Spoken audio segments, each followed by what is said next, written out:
अस्सलाम वालेकुम एवरीवन। आज के इस हम वीडियो में देखेंगे कि जब हम कोई भी आर्टिकल रिव्यू करते हैं, रिसर्च पेपर को रिव्यू करते हैं, तो उसमें ऐसी कौन सी चीज़ें हैं जो कि हमें केयरफुली एनालिसिस करते वक्त देखनी चाहिए।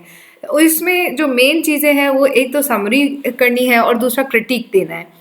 आपने पहले उस आर्टिकल को रीड आउट करके उसकी समराइज करना है कि किस तरह से कौन कौन सी चीज़ें हैं, जो कि ऑथर कौन था, किस तरह से प्रेजेंट की अपनी सारी चीज़ें, उन्होंने किस तरह से इसका एनालिसिस किया है, ये सारी चीज़ें हम इसमें देखते हैं। सबसे पहले setting up for the review. सबसे पहले जब आप आर्टिकल रिव्यू करने जाते हैं उससे पहले अपने आपसे कुछ क्वेश्चन करते हैं कि क्या जो what do you assume the article will be about based on its title।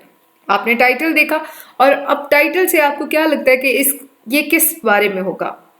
फिर एग्जामिन करते हैं, सब हेडिंग्स देख के उनको देखा जाता है। ओवरऑल हम स्किमिंग करते हैं और राइटर की अरेंजमेंट को देखते हैं कि उसने कौन कौन सी इंफॉर्मेशन किस तरह से दी है, क्या उसने मेथोडोलॉजी को रखा है, लिटरेचर किस तरह का है और कौन सी मेथोडोलॉजी अडॉप्ट की है। उसके बाद हम सबसे पहले ऑथर का जो पॉइंट ऑफ व्यू है वो रीड करते हैं with the help of abstract. जो उसने एब्स्ट्रैक्ट में 150 और मे बी 200 वर्ड्स में जो उसने अपनी पूरी उसकी समरी बनाई है, उसको हम देखते हैं कि उसमें क्या फाइंडिंग्स आई, क्या मेथोडोलॉजी यूज़ की, किस तरह का है ये आर्टिकल, उसको पढ़ लेते हैं। उसके बाद मेथड क्या है रीडिंग का। जब हम आर्टिकल रिव्यू करते हैं तो उस वक्त हमें इश्यूज विद साइंस को देखना होगा कि पहले माइंडफुल रहें कि जो साइंटिफिक इंटीग्रिटी है वो किस तरह से उन्होंने रखी गई है। क्योंकि जब हम साइंटिफिक प्रोसेस अडॉप्ट करते हैं तो वन बाय वन हम उस प्रोसेस को अडॉप्ट करते जाते हैं। उसमें हमारा राइट और रॉन्ग का कॉन्सेप्ट नहीं होता, बल्कि हम एक प्रोसेस को फॉलो करते हैं। क्या ऑथर ने उस साइंटिफिक प्रोसेस को फॉलो किया है। उसके बाद डिलीवरी का इशू अगर देखें तो क्या जो राइटर है उसने जब रीडर के लिए प्रोसेस को फॉलो किया है, थॉट्स को इस तरह से मेथोडोलॉजिकली प्रोवाइड किया है कि हम प्रॉपर तरीके से देख सकेंगे राइटर कहना क्या चाहता है, या उसके जो फोकस है, जो लैक ऑफ फोकस हमें नजर आता है, ये भी हम एनालाइज करते हैं। उसके बाद author could not have been clear about the objectives, hypothesis, test predictors. अब टेस्ट उसने कौन से लगाए, हाइपोथेसिस कौन से लगाए, ऑब्जेक्टिव किस तरह से थे, और जो हाइपोथेसिस बनाए हैं क्या उनको सही तरीके से टेस्ट किया गया है। कंक्लूजन आपको स्टडी के मुताबिक लॉजिकल या फ्रेमवर्क के मुताबिक नजर आ रहा है या नहीं नजर आ रहा। अंडरस्टैंड करें कि जो टेबल्स हैं और जो फिगर्स दी गई हैं उनको विदाउट कैप्शन पहले आप रीड आउट कर लें ताकि आपको एक आइडिया हो जाए। उसके बाद कुछ स्टेप्स हैं उनको फॉलो करना चाहिए। सबसे पहले एब्स्ट्रैक्ट को क्विकली आप स्कैन कर लें। आर्टिकल को बगैर पूरी नोट्स बनाने से पहले आर्टिकल के एब्स्ट्रैक्ट को पढ़ें। आर्टिकल में मेन कंक्लूजन को समराइज किया गया होता है, उसको देखें। उसमें आपको एक जो कंसर्न है, जो चीज़ें देखनी है, बिग पिक्चर के साथ आप रीडिंग करें। फॉर एग्जाम्पल पहले आप ये देखें कि नोट्स बनाएं। पहले तो आपने रीडिंग की, रीडिंग करते वक्त कोई ऐसी टर्मिनोलॉजी है, कोई ऐसा एक मेथड है जो कि आपको एक्सप्लेन करना है कि मैंने इस आर्टिकल में ये टर्म देखा, ये टर्मिनोलॉजी पहले मुझे नज़र नहीं आई है, या ये टर्मिनोलॉजी बहुत ज़्यादा आजकल नज़र आती है। इंटीग्रेशन ऑफ टेक्नोलॉजी को देख लें, बाकी सारी चीज़ें देख लें, या फिर मेथड देख लें, क्या मेथड कौन सा यूज़ किया गया है, मिक्स मेथड है, क्वांटिटेटिव है, क्वालिटेटिव है। उसके बाद नोट्स बनाएं। क्यूरीज के हिसाब से देखेंगे आपके जहन में ऐसी कौन सी क्यूरी है जो कि अभी क्लियर नहीं हुई, उसको अनक्लियर क्यूरी को देखें कि कौन सी ऐसी चीज़ है जो ऑथर ने अभी तक एड्रेस नहीं की। अगर ऐसे कोई पॉइंट्स हैं, अगर कोई ऐसे आइडियाज़ हैं जो आर्टिकल में आपको नज़र आते हैं, जो आप अंडरस्टैंड नहीं कर पा रहे हैं, तो वो कौन सी किस तरह की कैसे इसको हम सॉर्ट आउट कर सकते हैं। सेकंड जो पॉइंट आता है, give the piece another closer read. पहले तो आपने एक स्किमिंग कर ली, आपने देख लिया कि इसमें कौन कौन से मेथोडोलॉजी है, किस तरह की जो टर्म्स यूज़ किए गए। अब आप उसको केयरफुली पढ़ेंगे, रिजल्ट्स को, मटेरियल जो प्रोवाइड किया गया है उसमें किस तरह से पब्लिकेशंस की गई हैं, पब्लिकेशन में ऐसी कौन कौन सी चीज़ें हैं जो कि उन्होंने ऐड की हुई हैं, उससे रिलेटेड कुछ क्वेश्चंस हैं रिलेटेड टू पेपर, वो ज़रूर पूछें। क्या जो रिसर्च डिज़ाइन थी, जो रिसर्च है, वो क्या दोबारा की गई है। How big was the sample, does this reflect most people. क्या अगर ऐसा है कि क्या जो उन्होंने सैंपल लिया है उसके कौन से फॉर्मूले के तहत उन्होंने वो सैंपल कलेक्ट किया, उनकी ओवरऑल पॉपुलेशन को रिप्रेजेंट कर रहा है या नहीं कर रहा। अब सैंपल सिलेक्ट करते वक्त हम काफ़ी सारे जो ऑलरेडी हमारे पास फॉर्मूलाज होते हैं उनके मुताबिक सैंपल को सिलेक्ट करते हैं। अब सैंपल किस तरह से होता है कि आप सॉल्वेंट का लेते हैं, एलआरगी का लेते हैं, आप बहुत बेतहाशा हैं जिनमें से आप उनको ले सकते हैं। उसके बाद ये सवाल के बाद आप पूछेंगे कि कौन से वेरिएबल्स हैं जो कि फिक्स किए गए हैं और कौन से वेरिएबल्स को कंट्रोल किया गया है, ताकि दूसरे जो एक होते हैं ना आपके इंडिपेंडेंट वेरिएबल और एक आते हैं आपके डिपेंडेंट वेरिएबल। तो इंडिपेंडेंट वेरिएबल कौन से हैं और डिपेंडेंट वेरिएबल का उन पे असर कैसे होता है, तो वो वाली चीज़ें आपने रिव्यू करनी है।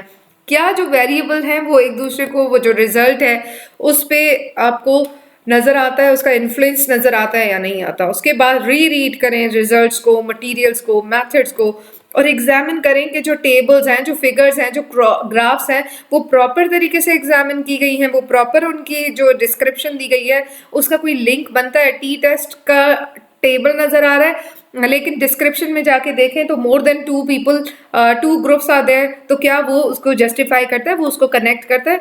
क्या जो टी टेस्ट अगर लगाया है या अनोवा का टेबल नज़र आ रहा है लेकिन इंटरप्रिटेशन जो की गई है वो आपको टी टेस्ट की लग रही है? तो इस तरह की चीज़ों को बहुत केयरफुली देखना होगा। ग्राफ्स जो दिए गए हैं, क्या ग्राफ में कैप्शंस प्रॉपर हैं, इंफॉर्मेशन प्रॉपर है, जो आपका जो डाटा वहाँ पे दिया गया है उस आर्टिकल में वो अंडरस्टैंडेबल है या नहीं है। इंश्योर करें कि कंटेंट बड़ा जो कॉम्प्रीहेंड होना चाहिए। फोर्थ पॉइंट जो आती है वो try describing the article in your own terms before starting the first draft of your summary.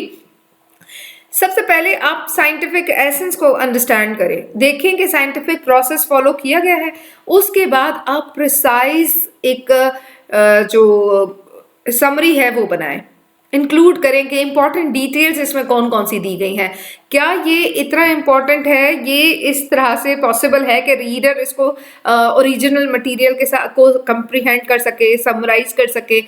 उसके बाद compose N outline for your summary, कि जब आप समरी बनाएं तो कंपोजिशन करें कुछ क्वेश्चंस के साथ कि ये चीज़ें जो कि मुझे एड्रेस करनी थी क्या मुझे नज़र आई हैं वो। For example, as you write, consider the following questions. What is the study purpose?